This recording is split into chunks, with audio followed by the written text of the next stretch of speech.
Good evening, everyone. I would like to call the meeting of the Committee of the Whole of April 14th, 2025 to order. My name is Diane Ritchima, Councillor and Chair of the General Business and Finance Committee. I would like to begin by reading a safety notice. In the event of an emergency, please evacuate council chambers to the nearest exit through the chamber doors and obey all instructions given, and if assistance is required, please see the Legislative Committee Coordinator. Once you have evacuated the building, please gather in the front parking lot outside of Town Hall. Please ensure your cell phone is on silent or turned off. And lastly, the Town of Lincoln Committee of the Whole meetings are posted on our YouTube channel. Closed captioning is available on all our videos by selecting the closed captioning button on the bottom right of the video. Members of committee are in attendance in person and remotely, with regrets from Councillor Pachariva. We have staff in attendance in person and remotely. Are there any declarations of interest? Seeing none, do members have any amendments to the order of the agenda? Okay, statutory public meetings. We have no statutory public meetings this evening. And the next on the agenda is the consent agenda. We are now considering the consent agenda inclusive of the Age-Friendly and Active Community Advisory Committee minutes of February 6, 2025. Would any member of committee like to remove an item from the consent agenda to discuss? I don't see any, so there being no further discussion, I have a motion moved by Councillor Russell, who's with us remotely, that all items listed under the heading of consent agenda for Monday, April 14th be adopted as recommended.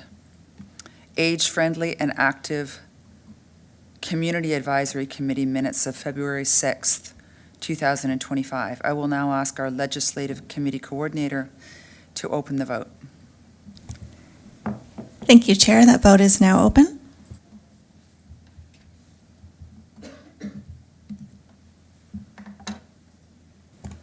And the vote is closed, and that carries. Thank you. Thank you. We will now begin the general business and finance agenda. We have one delegation this evening from the Lincoln Pelham Public Library regarding their 2024 annual report. In attendance to present, we have CEO Julie Andrews and Director of Community Engagement Susan DiBattista. So Julie is at the podium. Julie, go ahead with your presentation. Thank you.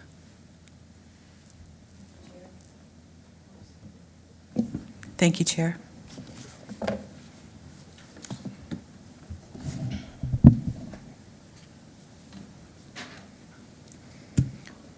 Good evening, Chair Ritchima, Mayor Easton, members of council and staff and residents watching. We're happy to be with you this evening to tell you a little bit about what went on at Lincoln Pelham Public Library in 2024. We had another wonderful year of services and amazing community support, and it's in the books. We'd like to tell you about it. We have completed the first year of our current strategic plan. You'll remember we came to council with that last year, and we're happy to share the many highlights of our work this past year. LPPL Builds Connections is our mission, and we've been busy enriching our communities and providing support for our residents in various many ways. The four pillars of our vision are inclusivity, inspiration, responsiveness, and resilience. And all our services, programs, and resources are aligned in the work towards our vision.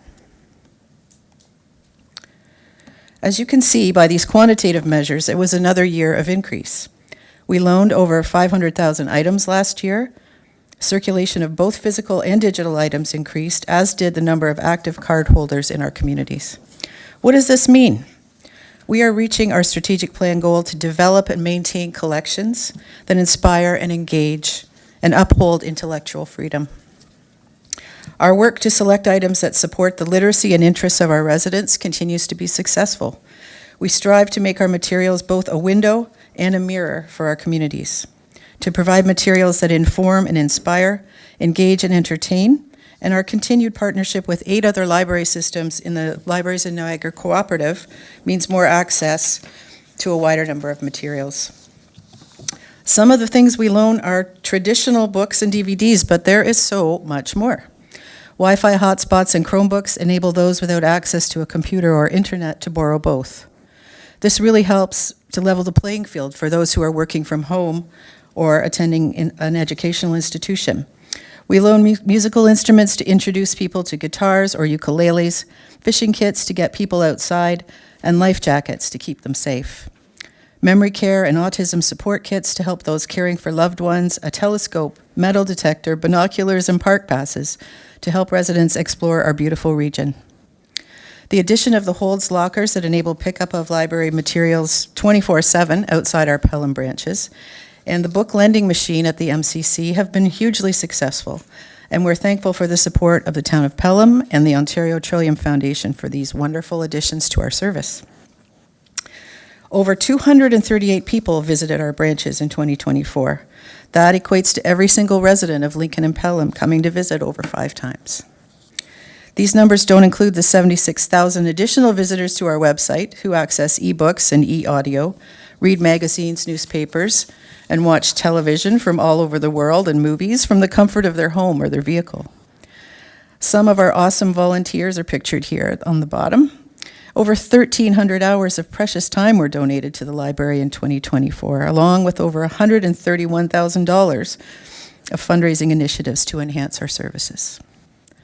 Our residents come to borrow, and they also love to attend programs. Over 30,000 attended LPPL programs in 2024. In the branches and in local parks, schools, and other locations around our catchment area, we connect with our residents wherever they are. I would like to invite Susan DiBattista, our Director of Community Engagement and Lincoln Regional Manager, to tell you about the 2024 programming and some of the highlights of how we've connected to the community.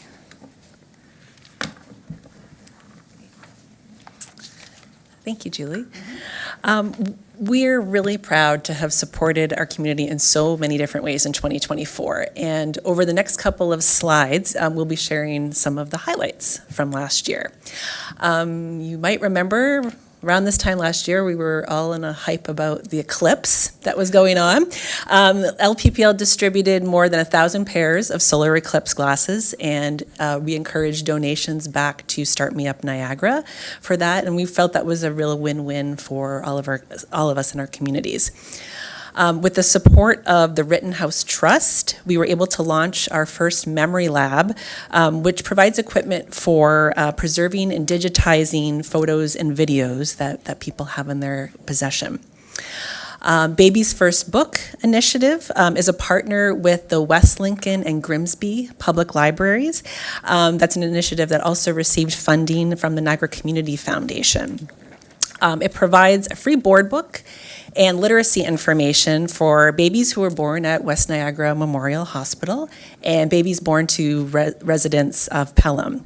Over 700 babies and families took part in that initiative last year. In 2024, we were thrilled to partner with the Migrant Farm Workers Project on 2 new initiatives to support the migrant worker communities in Lincoln and Pelham while also promoting library services to them. So at the Fleming branch, we provided meeting space and computer use for their Plaza Comunitaria initiative, which supports workers who want to finish their elementary and secondary education online. Something really neat to know about that was this was the first time that the initiative was actually offered in Ontario and only the second time in Canada. At the Maple Acre branch in Fenwick, the space was served as a gathering spot and community hub for the farm workers in that Fenwick area. The Migrant Farm Workers Project organized educational, health, and legal supports for the participants as part of the hub's offerings. Also in 2024, we had 858 children register for our summer reading club, and that was a record for us last year.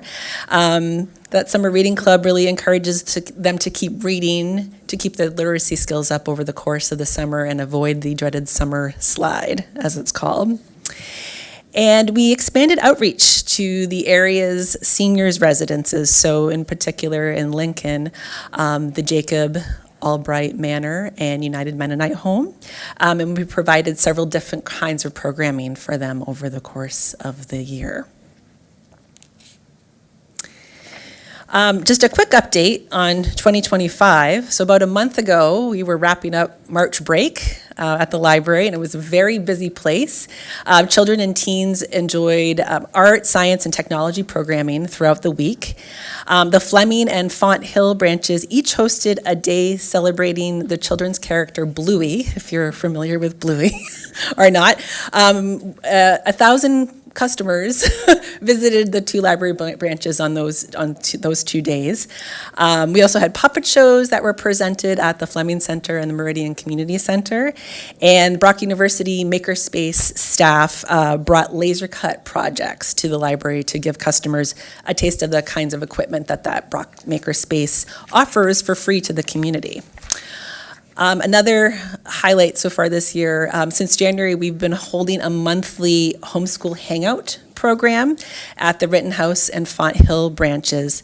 The program offers homeschooling families the opportunity to come together during their school day while participating in activities at the library.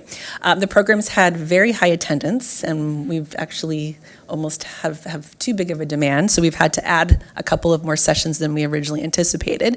So it's been very well received by parents. Finally, the library achieved accreditation from the Ontario Public Libraries Monitoring and Accreditation Council in 2024, and we were also really thrilled to win the Ontario Library Information and Technology Association's Advancing Technology Award for work that was done as part of our merger.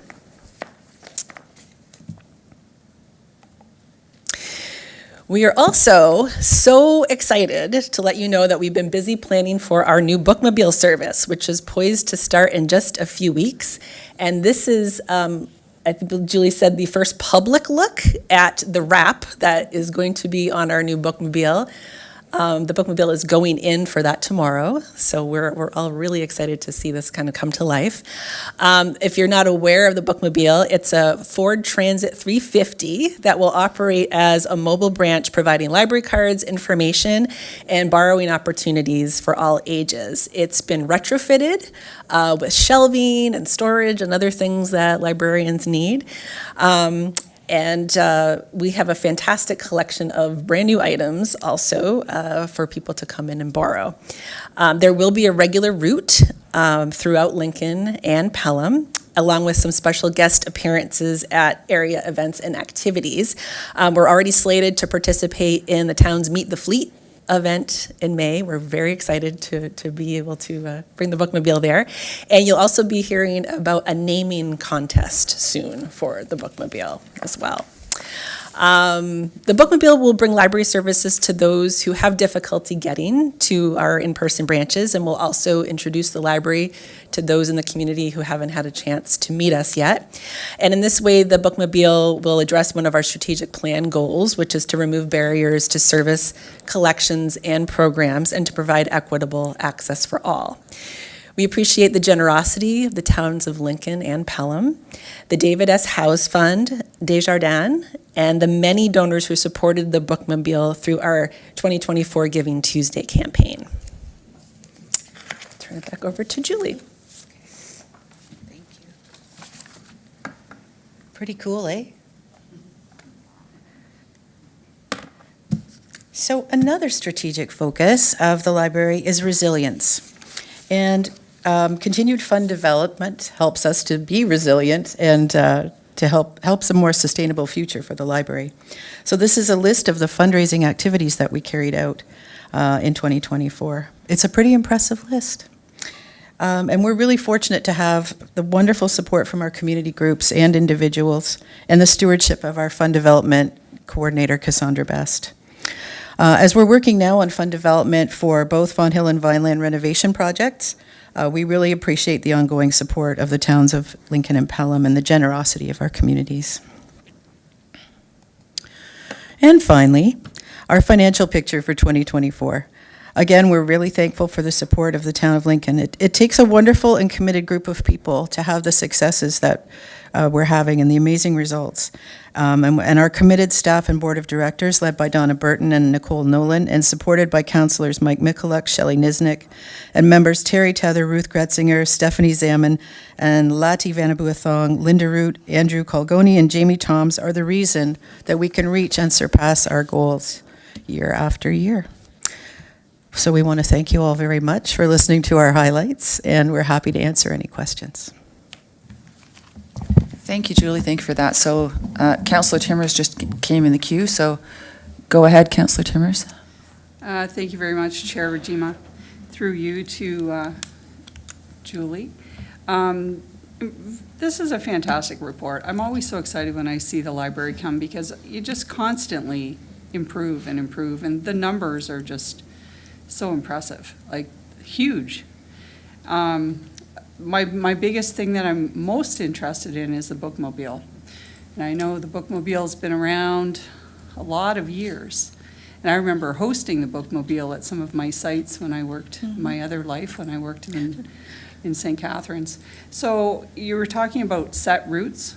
So how will you plan those routes, and are you looking at areas, I think you might have already said this, but areas that are really, truly in need, that just can't access or don't access the library? So how will you plan those, and how often would they perhaps be coming, like, to Camden? Through you, Chair, to the councillor. So we have a bookmobile coordinator, Gabby LaHaye, who's been with us for the last few months, and she has been working so hard on the routes and making sure she gets out to all the nooks and crannies whenever she can. So we're partnering with places like the Fire Hall in Lincoln, in Camden, for example. We're partnering with some private businesses in different little spots in Lincoln and Pelham, Community Care West Niagara, a variety of different spots. So the routes list will be available really soon in the schedule. So we plan to go every 2 weeks back to these spots on the route so that people can count on that. They can place holds and pick their holds up on the bookmobile, which is a really cool element of the service. So we'll pilot that initial route schedule that we have probably for the summer and into September and see how it goes. We also have a lot of, as Susan mentioned, some extracurricular events, parades and Meet the Fleet. Right. You know, we'll be out in the parks, all that kind of stuff. So we're really going to operate as a pilot project for the first few months to see how it all goes. And if we need to switch up, we will. Yeah, no, that's great.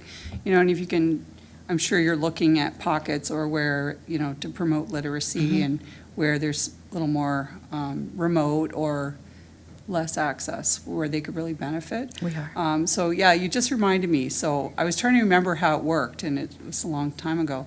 So you would borrow, and then you know the bookmobile's coming back in 2 weeks, so then you return and borrow. Okay, Yeah. perfect. Sounds great. Looking forward to it. Thank you. Thank you. Thank you, Chair.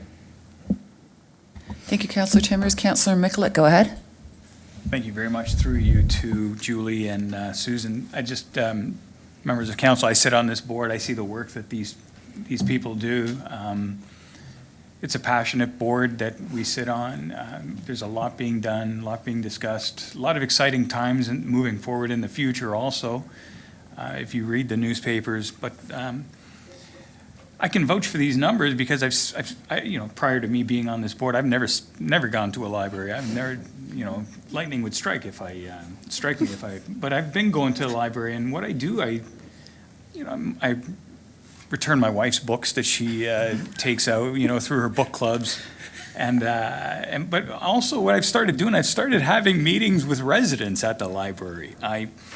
Some people want to meet at a bar, some people want to meet at Tim Hortons, and then I say, well, let's meet at the library. And when I'm sitting in the library for an hour or two, it's amazing the people that come and go and the different walks of life. It's not just the typical people you think would be in a library. And Council Brunet, he can also say the same thing. We've met people coming in and out of the library I thought would never go to the library. So the library truly is for everyone.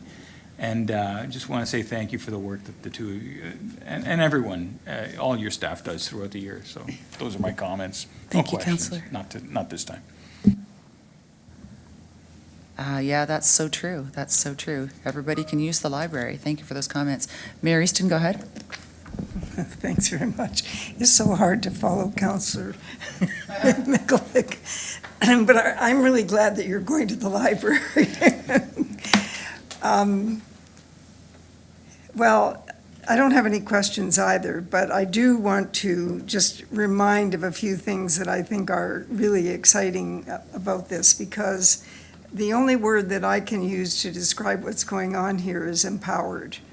And I think the library board, the fact that it's a shared service, you've come together with a shared set of principles, and the board is able to carry out their beliefs around library service are really very, very remarkable. And the community needs to know that, because they are getting very, very good value for the investment.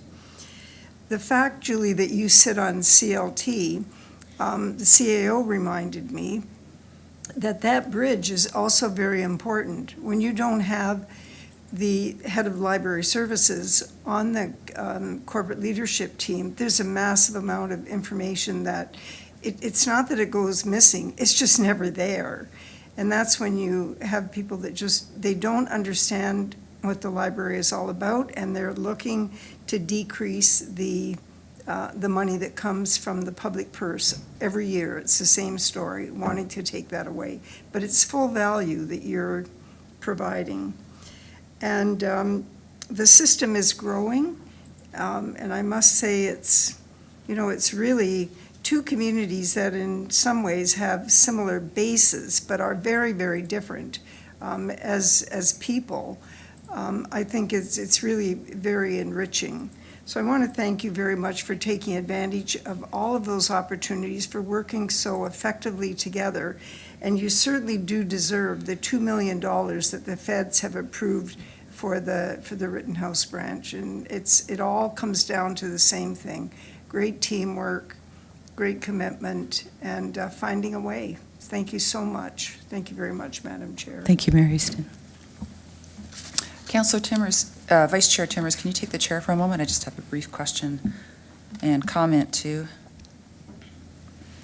Yes, absolutely. Go ahead, Chair Regina. Thank you. First of all, I want to say that I've been going to the library recently. I had a gap for a few years where I didn't. My children are older, and I'm not on the library board anymore, but I don't have a printer, so I go in now and then to print things, and it's always really great. I just can email them ahead of time to that bw-lppl email address. And when I get in there, everybody's always got a smile on their face and, running right up to the counter and asking how they can help. And people in the library always look really happy. People that are attending, children, older, younger, again, all walks of life, always look really happy. And it's just a great space to be in. That's the Fleming branch, because that's close to me. That's where I go. And so thank you for that. And the question I have is, you were talking about homeschooling and the programming that you have for people that provide their children with homeschooling. Do you have any idea how many families in the community do homeschooling? I don't know if you would, or maybe you just have, you maybe just know how many people are coming in and who comes in for those special days that you have. I'm just curious. To be honest with you, we have no idea. This is something we've been actually trying to figure out for several months now. Years ago, there used to be, like, in Niagara, 1 or 2 organizations that most homeschooling families participated in. And as a library staff, you could kind of get that information and send, your newsletter and things like that out to them to let them know what was going on. And what we've found, it has expanded so exponentially that and talking to homeschooling parents, there are so many different organizations in Niagara now that serve homeschooling families, because there's so many different points of view about why people are homeschooling their children, right? And so it's funny, because the children's coordinators, I have actually just talked about this again last week, and trying to get a handle on how many there actually are. Anecdotally, it seems like there are a lot. We cap the registration for those homeschooling programs between 30 and 35 people. So there's not that many families who can then attend, right? If you think, it's a parent and maybe 2 or 3 children each time. So this is why we're starting to look at actually having it, we're doing it bi-monthly between Fonthill and Rittenhouse, and now we're actually looking at doing it monthly and trying to figure out a system so that people who have come 1 month don't get priority over people who are coming the next month. And I think, too, it's also been word of mouth. It seems like even within the homeschooling community, they have little clusters who maybe do some activities together consistently over the course of the week, or study certain subjects together, that kind of thing. Sounds like a school. Yeah. So one of the things that we've done is we've kind of looked at stuff that we have as a library. One of the exciting things we've done in the past couple years is we've actually used some of our Giving Tuesday money from 2 years ago to purchase some Lego robotics kits, which are pretty expensive for the average family to be able to purchase. And so we've had an afternoon where they can come in and use those and do a STEAM afternoon as part of whatever it is they're working towards at that point. And so we're trying to kind of feel our way and get thoughts from them too about how they'd like to see it run, because I'm sure you would expect there's lots of different points of view about what they want their kids to be learning when they're in the library as well.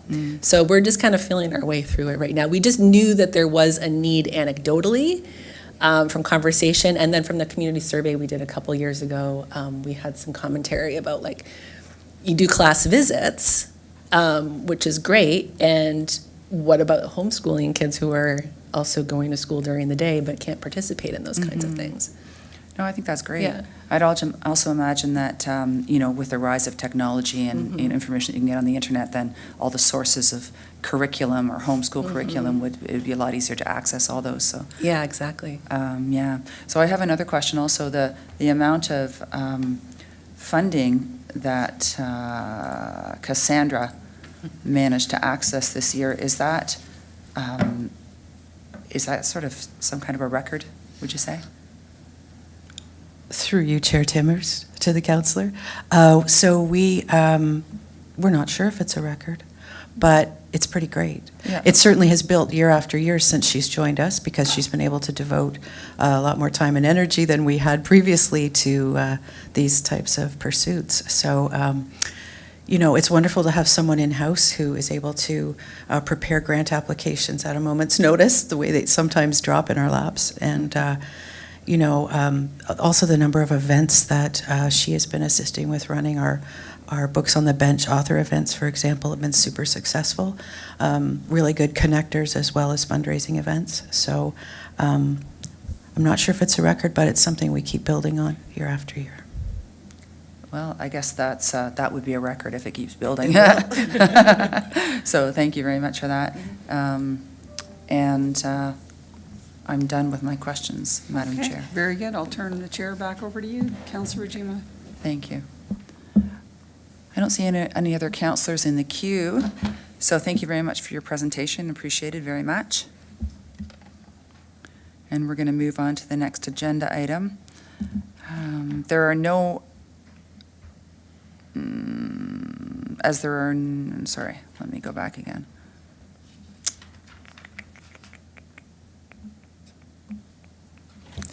Chair will just do the motion Yeah.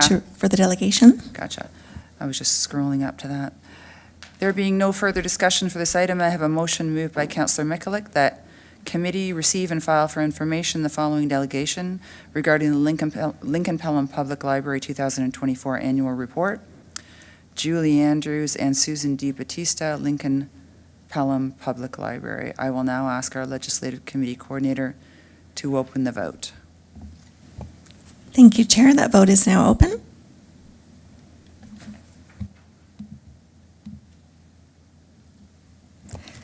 And the vote is closed, and that carries. Thank you. Thank you. As there are no reports for the General Business and Finance Committee agenda, no more reports, I will ask the Legislative Committee Coordinator to transition to our next committee agenda. Thank you, Chair. I'll be moving the gavel to Councillor and Chair Mike Mikulik to assume the chair at this time for the Community Services and Infrastructure Committee agenda.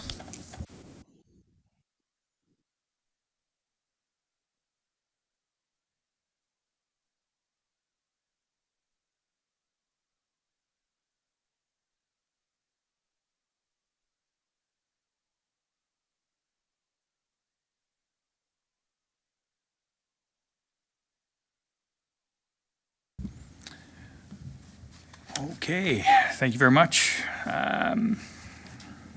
We will now begin the Community Services and Infrastructure Committee agenda.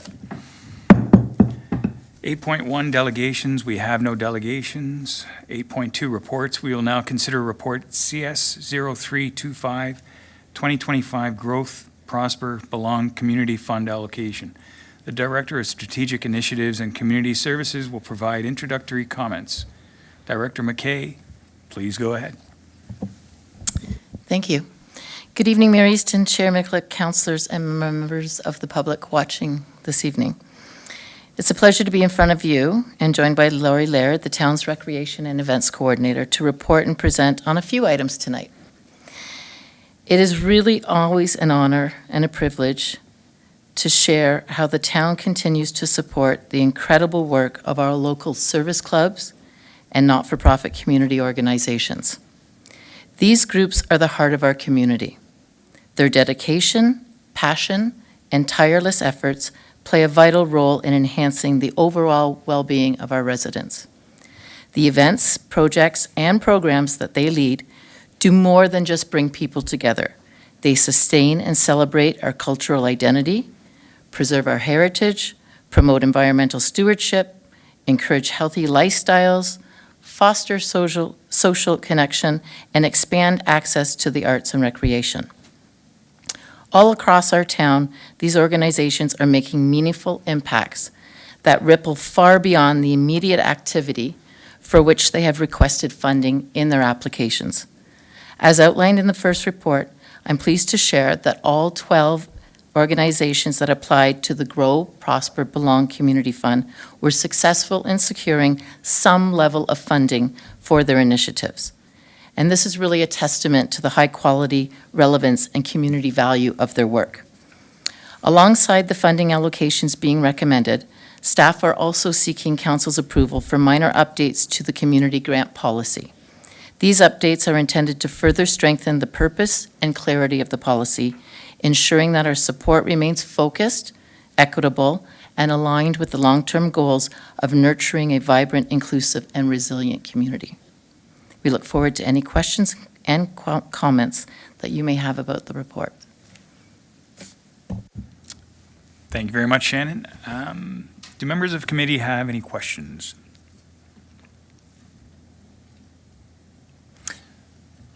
Not seeing any right now. Thank you very much, Shannon. There being no further discussion, I have a motion moved by Councillor Timmers that committee receive and file for information report CS 0325 regarding the 2025 Growth, Prosper, Belong Community Fund allocation and approve the disbursement of funds in their totality in the amount of $19,440 to the successful applicants as outlined in the report.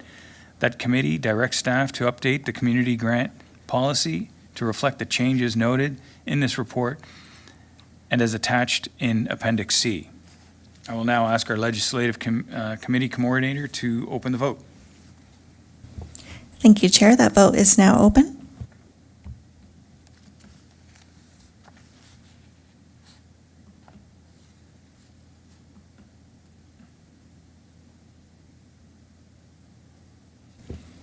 And the vote is closed, and that carries. Thank you. Perfect, thank you.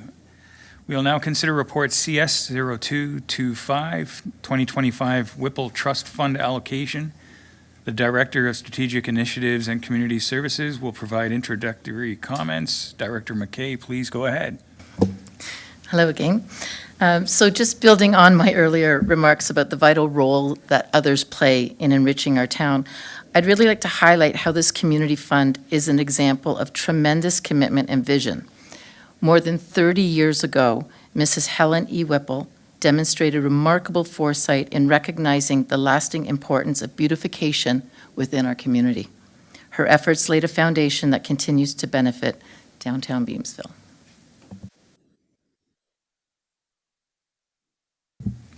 That was quick. Thank you very much. Do members have any questions regarding this one? Perfect. I think it's a great fund. It works off the interest. It beautifies the town. It's fabulous. Great idea.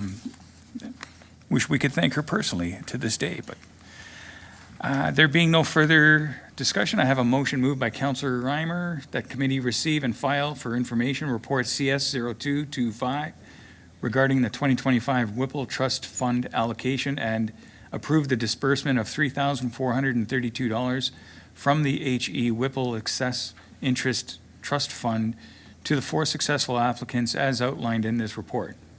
I will now ask our Legislative Committee Coordinator to open the vote. Thank you, Chair. The vote is now open.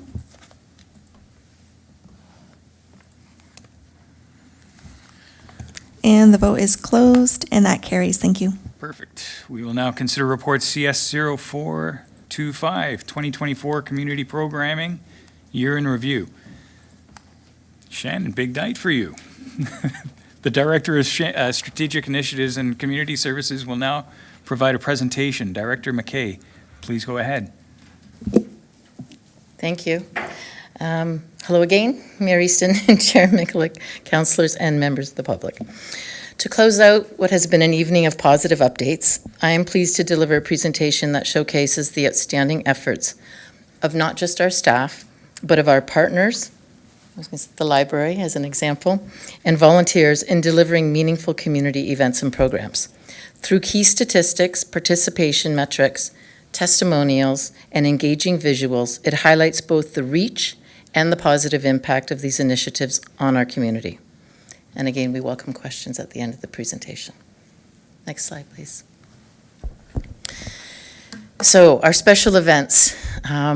This was one of the years where we really started to go after sponsorship, and we received $38,500, of which there was a $4,300 received through the Celebrate Canada grant. So that's remarkable because in the past, for one of the events, one of the major events, that being Fling On King, or now Fling Off King, we had gone after sponsorship and donations, but not for Canada Day. So we put packages together for both of those events and went out to solicit event sponsorship and donations. We held 12 events, and those are our more major events. The Canada Day events, the Fling Off King events, the tree lighting events, the Mayor's Levy. Those are the more major events that we host. We had almost 14,000 participants to those events, and that's outstanding, as well as 26 good citizens who are recognized. I always love when the staff work on pulling together the testimonials because to me they say everything. When people take the time to offer their positive remarks, to reach out, to thank staff for a great evening, the special night, the fireworks, it's really special. So we'd like to invite the public to continue to do so, and we're always happy to share these positive remarks with council. Next slide, please. Our recreation programs.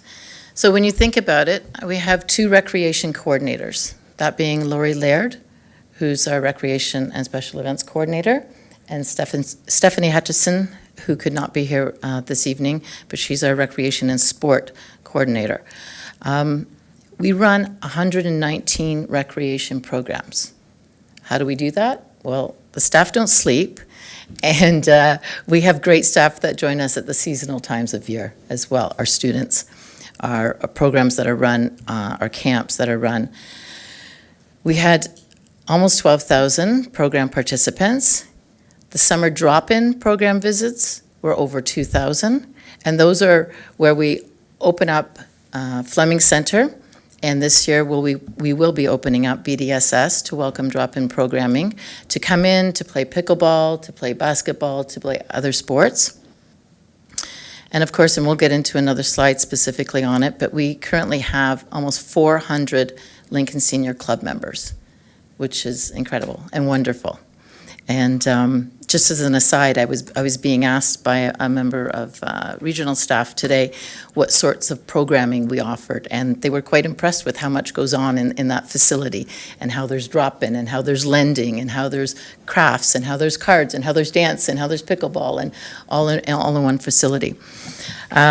We always survey our participants after an event or a workshop or something they've participated in, and our surveys are showing that we have a 95% program satisfaction rate and a 93% program referral.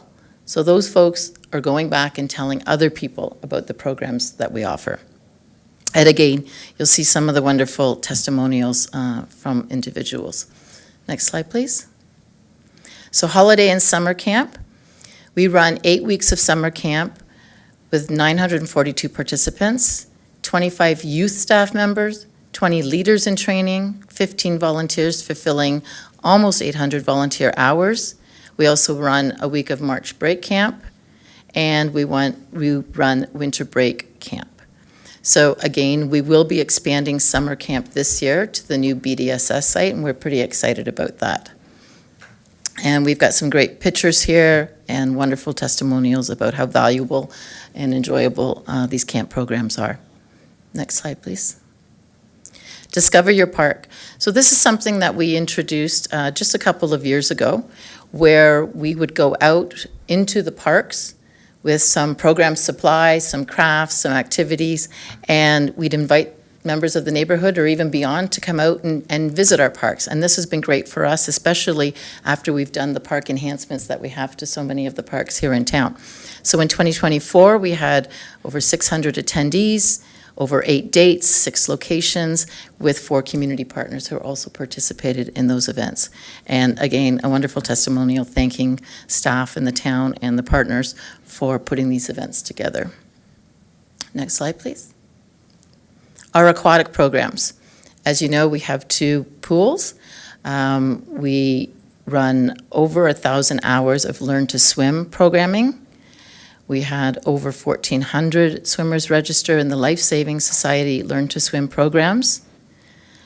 Over 800 hours of public swim offered, and over 9,000 swimmers attended our public swim programs. So this is fantastic, with just the 2 pools and the seasonal staff that we have. Next slide, please. Our arenas and sports fields. So we're almost at 4,000 hours of arena rentals, and I think that will probably will exceed that in this year with a few more teams that have been in our facilities of late. Over 5,000 hours of sport field rentals, over 10,000 public skate participants. And you know, because you've been in the facilities, when I've been in the facilities and you look out and you see the ice looks pretty full, it's fantastic to see people taking up those activities. And over 1,000 hours of public skate programs being offered. The Redcoats also had a great competitive season out of our facilities, and they'll be joining us again this summer, so we're very happy to have them. Next slide. Our Lincoln Seniors Club. So the 394 members, out of that, and I don't know if the stat has changed since we put this together earlier this year, but 7 are over 90 years old. This is an increase of 67 members over 2023. We offer 20 different activities, and some of these activities are run multiple times in a week. 61 hours of programming scheduled. We've got daily drop-in, so I don't know if you've been to the library, the lending library. They can borrow puzzles, they can borrow books, they can play the piano. It's quite active. And over 12,000 activity participants in the various events. We've also been very successful in securing provincial grant funding through the Ministry of Seniors and Accessibility. We've secured Senior Active Living Grant and Senior Community Grant. We receive annual operating funds. And in 2023-24, because Their calendar year's a little bit, or their fiscal year is a bit different than our fiscal year. We were able to support the Golden Gatherings program, which resulted in 500 participants taking part in 14 special events.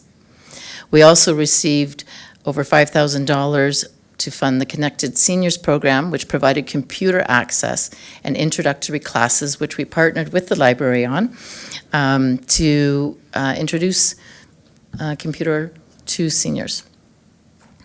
And then, again, a couple of wonderful testimonials about moving to Beansville in recent months and how it helps with isolation and depression.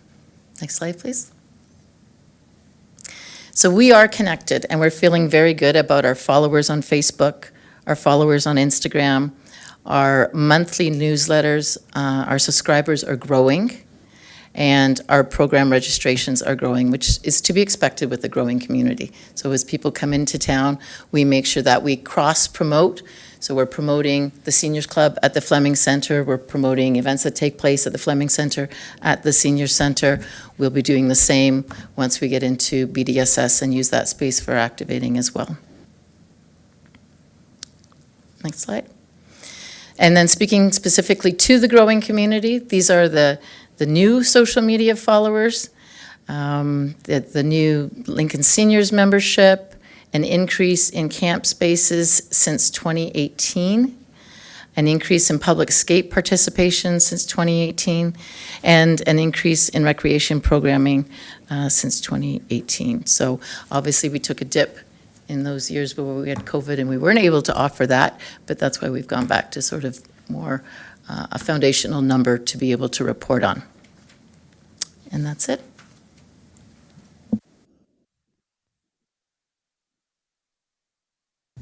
Thank you very much, Shannon. Do members of council have any questions? Councillor Murray. Thank you very much, Chair. Through you to Director, Shannon. Lost your last name there, my apologies. I'm looking at slides 3, 4, and 6 when we're talking about the recreational programs, the camp programs, and the swim programs. It's exciting to see how many people are participating in those programs. Are we meeting the needs in terms of I know we often have waiting lists when people are signing up for programs, we have waiting lists. Are we able to provide access to these programs to every child who wants to participate in the programs? Or are we finding that we have higher demand than we have capacity? Through you, Chair, to the councillor. I'm going to start, and then I'm going to turn it over to Laurie for specifics, but we always have higher demand than we do capacity. We have waiting lists. Staff do a very good job at trying to accommodate people on those lists. So we might get more requests for camp at the Fleming Center, but then we might have a spot that becomes available at Jordan in the summer. And we reach out to those families and we offer those spots. It will be great to have another facility, but I would say generally, yes, we're always getting not only just from camp and our program participants requests, but our sport user groups would love more fields. Would love fields that were lit so they can play longer at night. So I would say the demand has outgrown supply, and probably for a number of years. Would you like to add anything, Laurie? Yes, thank you. Through the chair to the councillor, I'm not sure if I'm on. Can you hear? Sorry. Oh, thanks. Sorry. So through the chair to Councillor Murray, just as Shannon said, we do try to change things up if we can to accommodate a wait list. I can say we had camp registration open this week, and with the addition of spaces at Beamsville District Secondary School, world of difference. So many parents were just not stressed about trying to get into spots. What we do with camp is if we can add additional spots, if we have a wait list with additional staff, or move things around to make more spaces available, we will do that. Same in the aquatics programming too. So if we notice, say, one of our higher level of lessons has lower enrollment, can we use those spots for a younger age group where there's a wait list? So we're always monitoring that to make sure we can. Yes, unfortunately, sometimes the demand is higher than what we can accommodate. I would say particular for camp, so much difference having that third location this year. I think we're going to be able to accommodate most people this summer. That's excellent news. So I think what I'm hearing is that space is sometimes a challenge in terms of having the facilities available for them, and we've met some of those challenges. I know that during and after COVID, there was a lot of discussion about staffing and the challenges of, especially in the swim programs. Have we found that we're able to meet the staffing demands that we're looking at this point? Through the chair to the councillor. Yes, this year has been a very good year for us. We have a lot of returning staff, which is wonderful, especially in some of the more senior lead positions. But, you know, and Lori can add to it, I know that they have been, up until a week or so ago, they were doing the interviews and they had more applications than they did have spots, which is very, very positive. But I'll turn it over to Lori to add a few comments. Thank you, and through the chair. The aquatics world in general has recouped. The National Lifeguard Service qualification age was lowered, so people could get that qualification at a younger age. So, and just the rebuild of programming happening since COVID, we really have had a much better response to the aquatic training. So the limit that we had before has been pretty much been eliminated. So Stephanie has said we have most of our returning staff have really only had to hire a few extra lifeguards to fill those spots. So we seem to be in a much better spot to continue with our aquatic programming. Excellent. That sounds like great news. Thank you very much, Chair. Thank you, Councillor. Next, we have Councillor Timmers. Thank you very much. Through you, Chair. So Councillor Murray just asked the exact same question that where I was going, because I remember the struggle a year or so ago. Fantastic report. The numbers are incredible. And you probably know what I'm going to ask you. When is pickleball starting? I get asked almost daily. Through the chair to the councillor, we're readying the site. So I was actually in there today. There's cables being run. We are installing some surveillance cameras, the internet connectivity. We have met with the contractor to put the lines on the floor because the big gym didn't have the courts for pickleball. So we're hoping to get up and running probably mid to late May. That's providing everything that needs to be in place is in place. That's great. Thank you so much. Thank you, Chair. Thank you. And thank you for that answer on pickle. I was asked that exact question last weekend, so perfect timing. Next, we have Mary Easton. Thank you very much. On page 4, Shannon, there's a reference there to 15 volunteers fulfilling 770 volunteer hours. And I often get questions from people about why these programs can't be offered by volunteers instead of having staff. So I think this report pretty much explains the complexity and also the skills that would be required to herd a big group like this through all the different programs. But I've long believed that the volunteer commitment and can be fulfilled when you've got a really good system already in place. You can welcome volunteers into that. They'll feel comfortable and get a good experience. Could you talk more about what the volunteers do? And if you see greater opportunity in the future for us to help them develop some of their skills? Through the chair to the mayor. Most of I mean, Lori can get into the specifics about which events and which activities they participate in. I think what I have found when folks come to me and ask about volunteering, I introduce them to staff, I talk about opportunities that we have. Some start out very gung-ho, committed, want to come a certain amount of times, and then that sort of interest sometimes weans off. In the events, I think Lori does a remarkable job with both staff and volunteers at those events. I know that we've talked to other organizations in the community about sharing databases, because some have larger and bigger databases of volunteers. But we're even hearing from our community groups when they're running events that they're struggling to get the volunteers to even help. So I don't know if it's changing demographics.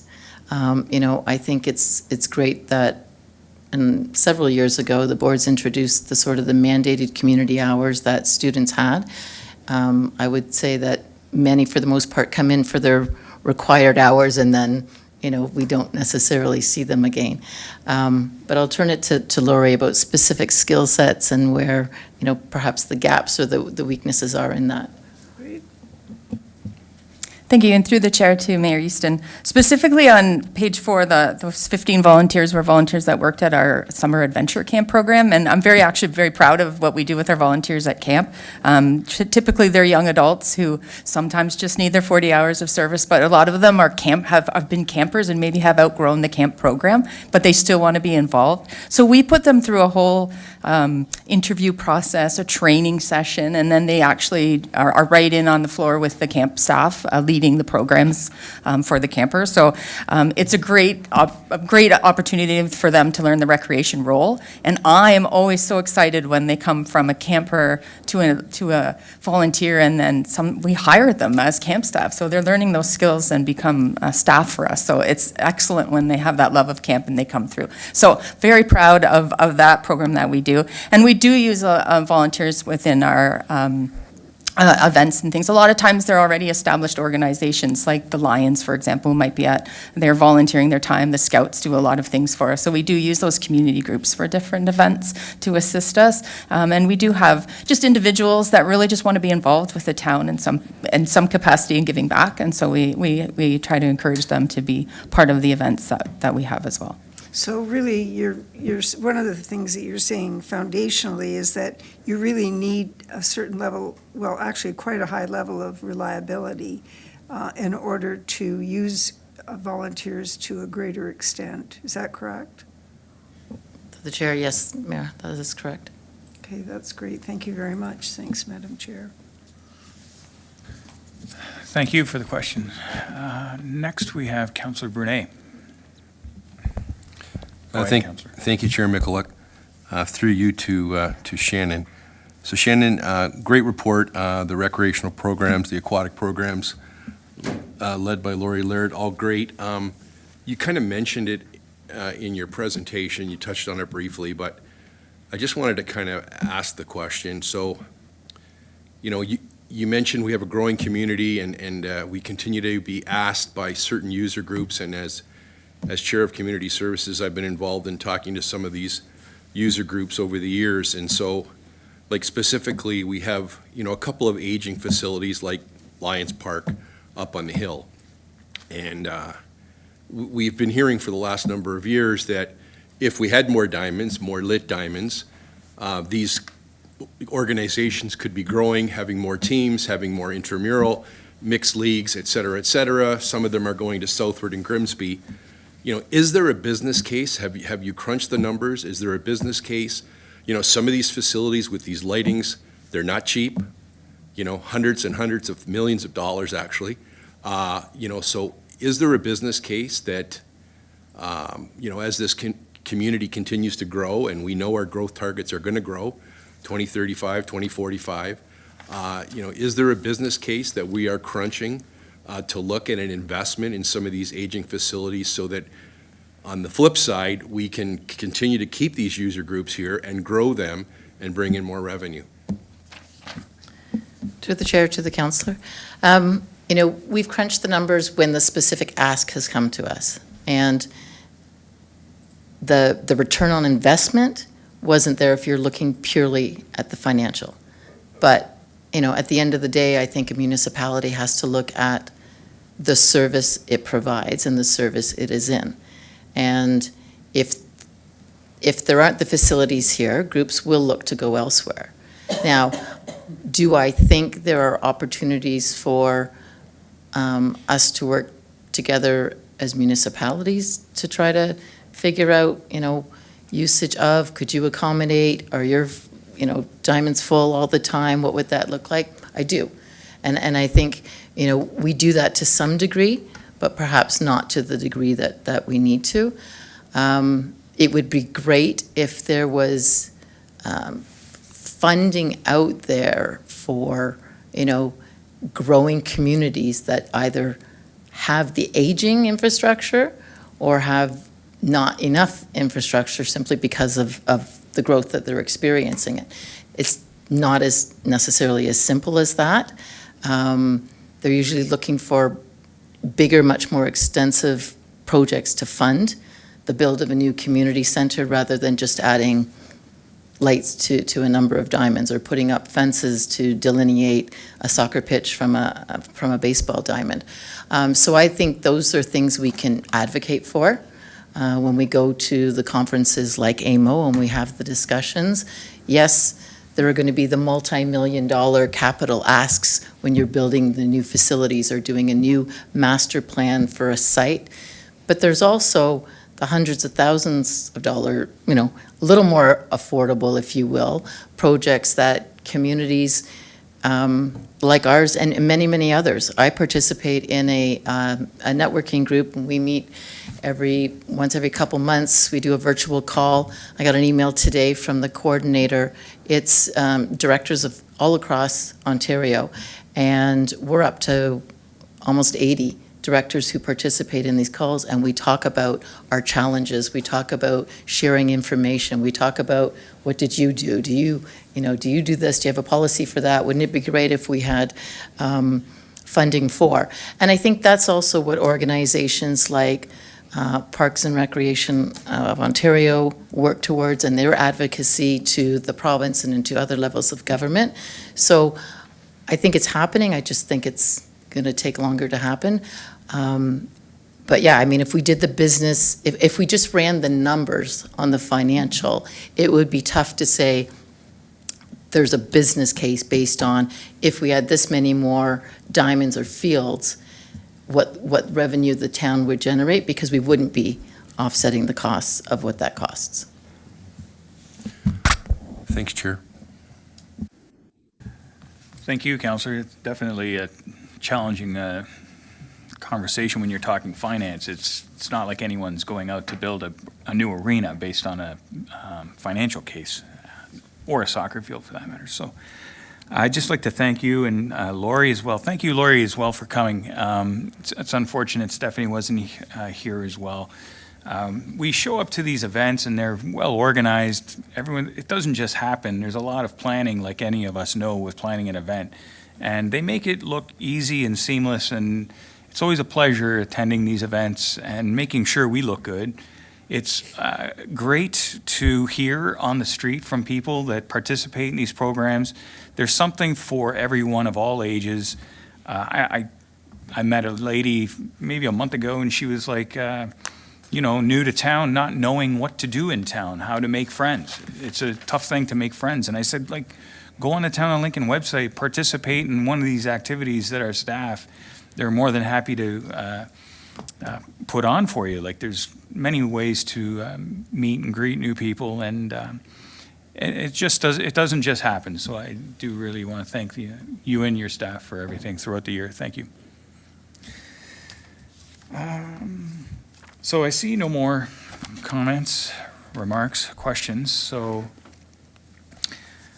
there being no further, I have a motion moved by Councillor Brunet that committee receive and file for information report CS 0425 regarding the 2024 Community Programming Year in Review and associated presentation. I will now ask our Legislative Committee Coordinator to open the vote.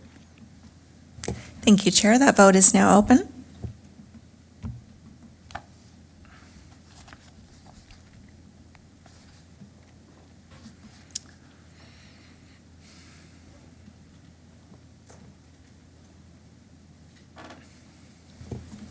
And the vote is closed, and that carries. Thank you. Perfect. Okay. Item 9, confidential items. We don't have any this evening. Item 10, committee remarks. Do we have any committee remarks from members of council? Councillor Rinchema. Thank you, Chair Mikulik. I just wanted to let everyone know that, and you're probably aware, that the West Niagara Chambers of Commerce are holding the 2025 federal election all candidates night tonight. It's doors open at 6:30. The show starts at 7, until 9, and it's at West Niagara Secondary School. So yeah, just go on and park and walk in and listen to what everybody has to say. It's right after this. You got time to go. Thank you. Perfect. No, thank you very much for that quick announcement. It's coming in at a short period of time, and it's tonight. If anyone doesn't know who to vote for, it's a good idea to get to know who's out there to vote for. Otherwise, you don't want to find out what happens when you make the wrong, poor choices. So, item 11, adjournment. There being no further business, I call this meeting adjourned at 6:06. That's it. Thank you very much, everyone.